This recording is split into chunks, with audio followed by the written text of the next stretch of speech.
നമ്മുടെ ഐഡന്റിറ്റിയെ കുറിച്ച് നമുക്ക് സംശയം വരരുത്. ആദ്യത്തെ കാര്യം, ഒരു സംശയവും വരരുത്. അതായത് ഞാൻ ദൈവത്തിന് വിലപ്പെട്ടവനും പ്രിയങ്കരനും അമൂല്യനുമാണ്. ദൈവം തള്ളിക്കളയില്ല. നിങ്ങൾ മനസ്സിലാക്കണം, നമ്മളെല്ലാ മനുഷ്യരുടെയും എല്ലാ സങ്കടങ്ങളെയും മാനിച്ചുകൊണ്ട് തന്നെ പറയുന്നു. ആത്മഹത്യ ചെയ്യുന്ന ഒരു മനുഷ്യൻ ഈ അവബോധം ഒരല്പനേരത്തേക്കെങ്കിലും നഷ്ടപ്പെട്ട ഒരാളാണ്. ജീവിതം അവസാനിപ്പിക്കാമെന്ന് ചിന്തിക്കുന്ന ഒരാള് ഒരല്പനേരത്തേക്കെങ്കിലും ഈ ബോധ്യം നഷ്ടപ്പെട്ട ഒരാളാണ്.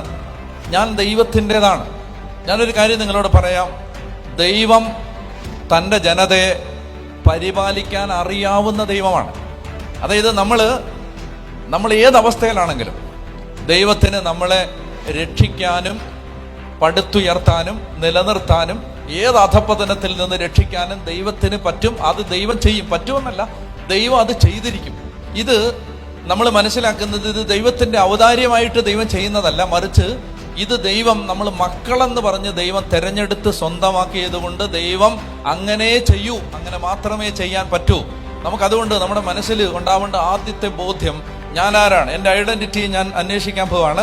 ഞാൻ ദൈവത്തിന്റെ ഏറ്റവും പ്രിയപ്പെട്ട ദൈവത്തിന്റെ സ്വന്തം ജനമാണ്.